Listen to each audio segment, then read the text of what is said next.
Hello friends, welcome to খেল দুনিয়া। আজ গুরুত্বপূর্ণ ম্যাচে মোহনবাগান মাঠে নামছে মুম্বাই সিটি এফসির বিরুদ্ধে। তো এই ম্যাচটা কোথায় তোমরা লাইভ দেখতে পাবে এবং কটা থেকে এই ম্যাচটা দেখতে পাবে সমস্ত কিছু কিন্তু জানাবো এই ভিডিওতে। এছাড়াও মোহনবাগান আজকে কেমন প্রথম একাদশ নামাতে পারে মুম্বাইয়ের বিরুদ্ধে সেটাও কিন্তু আলোচনা করবো এই ভিডিওতে। তো পুরোটা জানার জন্য অবশ্যই ভিডিওটা শেষ অবধি তোমরা চোখ রেখো। আর তোমরা যারা এই চ্যানেলে নতুন এসেছো চ্যানেলটাকে সাবস্ক্রাইব করে দাও, পাশে থাকা বেল আইকনটাতে প্রেস করে দাও এবং লাইক কমেন্ট শেয়ার করতে কিন্তু একদমই ভুলো না। তাহলে চলো দেরি না করে মেন টপিকটা শুরু করা যাক। তো প্রথমেই যেমনটা বললাম, আজ গুরুত্বপূর্ণ ম্যাচ মোহনবাগানের জন্য মুম্বাই সিটি এফসির বিরুদ্ধে। তো এই ম্যাচে মোহনবাগান মাঠে নামছে। তো সেই ম্যাচটা কিন্তু তোমরা টেলিকাস্ট দেখতে পারবে রাত 8টা থেকে স্পোর্টস 18 চ্যানেলে, এছাড়াও কালার্স বাংলায়, ডিডি বাংলা, এবং তোমরা যদি অ্যাপসে দেখতে যাও সেক্ষেত্রে কিন্তু জিও সিনেমা অ্যাপসে তোমরা কিন্তু এই ম্যাচটা কিন্তু লাইভ দেখতে পারবে। তো এবার চলে আসি মোহনবাগান আজকে কেমন দল নামাতে পারে মুম্বাইয়ের বিরুদ্ধে। কারণ এই ম্যাচটা যদি মোহনবাগান জিততে পারে সেক্ষেত্রে কিন্তু লিগ টেবিলের শীর্ষে চলে যাবে মোহনবাগান, এবং তারপরে কিন্তু মোহনবাগানের সামনে থাকবে কেরালা ব্লাস্টার্স এবং এফসি গোয়া।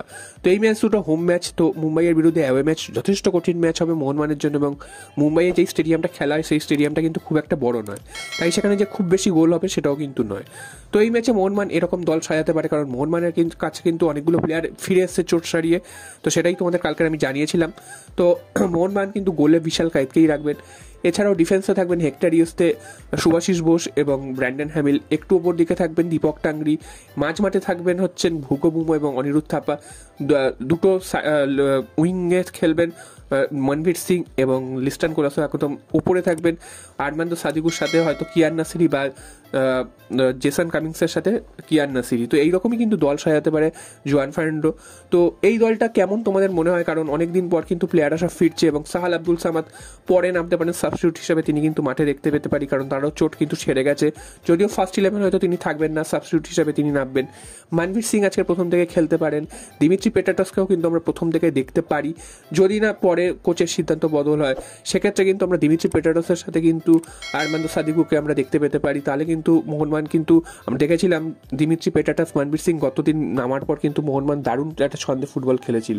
তো দেখা যাক শেষ পর্যন্ত কি ফর্মেশন হয়। তো এইরকম কিন্তু একটা প্রবাবল ফার্স্ট 11 হতে চলেছে আজকের মুম্বাইয়ের বিরুদ্ধে, এবং মোহনবাগানের জন্য কিন্তু এই ম্যাচটা যদি জিততে পারে সেক্ষেত্রে কিন্তু মোহনবাগান আনবিটেন রেকর্ডটা অক্ষত রাখবে এবং গ্রুপ শীর্ষে চলে যাবে। উল্টো দিকে মুম্বাইয়ের সামনেও কিন্তু আনবিটেন রেকর্ড অক্ষত রাখার একটা সুযোগ রয়েছে, তারাও কিন্তু এখনো পর্যন্ত হারেনি। তো একটা হাড্ডাহাড্ডি ম্যাচের অপেক্ষায় আমরা রয়েছি। দেখা যাক শেষ পর্যন্ত মোহনবাগান এই ম্যাচ থেকে 3 পয়েন্ট তুলে আনতে পারে কিনা।